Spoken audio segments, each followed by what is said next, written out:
Welcome to Tamara Tattletales. I'm Tamara, and I spill the tea on your favorite reality stars. Married at First Sight, AfterParty Season 14, Episode 11. This episode featured Katina, Jasmina, and Melissa Fredricks from The Bald and the Beautiful. In my last video, I called it The Bold and the Beautiful. My bad, I wrote Bald, but I used to watch The Bold and the Beautiful back in the day, so it just rolled off the tongue. Anyway, this episode's drink was Milestone Mule, which was ginger beer, vodka, and lime. They played the scene where Tootie says he won't point the finger anymore and try to do better because he's feeling her now.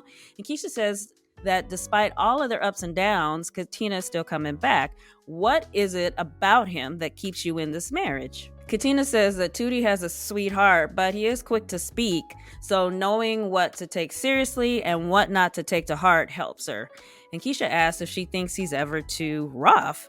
And she's like, of course, I'm not gonna lie, of course, duh. She said you can handle people two different ways. You can either meet them where they are at or let them vent and revisit the topic later. So when he gets in those moods, she just lets him talk. Katina has experience dealing with difficult men, so she knows how to make this relationship work. But from what I've seen so far, that's not necessarily a good thing. So they played the scene where they met with Dr. Viviana, and Katina said that the way Tootie comes down on her so hard makes her feel not good enough. Keisha asked how watching that scene back made her feel.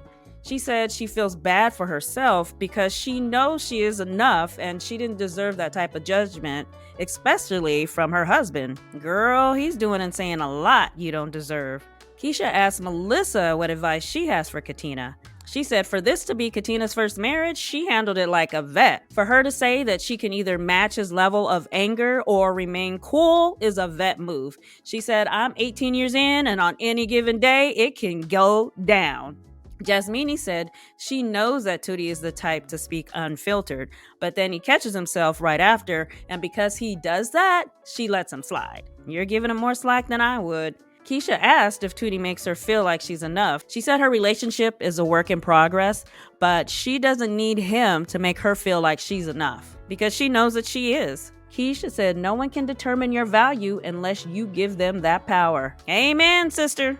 Keisha asked, how has Tootie surprised you? She said he gave her a bracelet when they first got married. We didn't get to see that.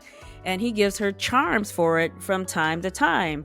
She said he has his own way of being romantic. Melissa said it seems like God made Katina just for Tootie because she is probably the only one who has the patience to deal with him. I like Melissa for this show. She was able to speak truth to these ladies while remaining respectful. They play the scene where they have the group dinner and Tootie starts tripping about wanting to talk about a problem he discovered in front of everybody. Keisha says, what were you thinking when Tootie questioned your entire marriage in front of everyone? She said she felt confused and betrayed because she would never do that. She said she knew she didn't do anything, so for her, it felt more like he was just trying to embarrass her. And Jasmina said that she was super upset and she and Picky kind of got into it a little bit because he knew what Tootie was talking about. So, Tootie didn't have a chance to bring it up to Katina, but he had time to tell Picky. That sounds like he was saving it for the cameras. Everybody knows that the more drama you bring, the more camera time you get. Shoot, on Real Housewives, having no drama will get you canceled. Keisha asked what the car ride home was like. She was like, I tried to escape. I was like, get this mic off me. She drove home with Jasmina and they were trying to figure out what he could be talking about. They thought it was the bottle of vodka. When they were at the apartment getting into the van, there were no drinks with alcohol, so Karen went upstairs to get a bottle of Tito's. Tootie doesn't like it when they drink, so they thought he was upset about that.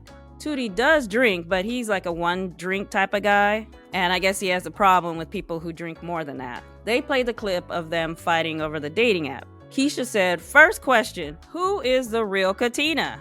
She's like, well, you saw me on the catamaran boat. Yes, we did, girl. And I wish you would bring her out a little bit more with this man. She said it's hard to watch that back because it was such a small thing. It got bigger because of the way he approached it. After the cameras went away, she tried to apologize for the app being on her phone, but he wasn't in a place to receive it. But that's all she could really do in that moment. Now, Keisha said that Tootie is scared because he has feelings for Katina, and I agree. He's scared she's gonna find one of his old Isaac profiles on there. He may have deleted the app. That don't mean he deleted all his profiles. They played the scene where Picky was talking to his friend and told him that he realized that he needs to listen to what Jasmine wants rather than do things that he thinks she wants. And Jasmine said it makes her feel good to see that because she kept telling him she needed X, Y, and Z, and he kept doing A, B, and C. Melissa said she applauds him for this revelation because this is what it means to be a good partner, understanding what the other person wants. Yeah, but with Jasmine's tone issues, unless he learns to talk like Barry White, this ain't gonna work. Keisha asked, how do you see Picky growing as a husband? Now he don't shut up. And we have so much fun. I've never had as much fun with anyone that I have with him. We can't stop laughing. They played the scene where they went back to where they were married to exchange vows. She said she enjoyed that day more than her wedding day. She said she enjoyed her wedding day, but this day with just the two of them made it more special. She even dropped a little tear. I think it's refreshing to see them in a good place right now. However, I still don't believe she really likes him, and I still think that he's a little bit scared of her.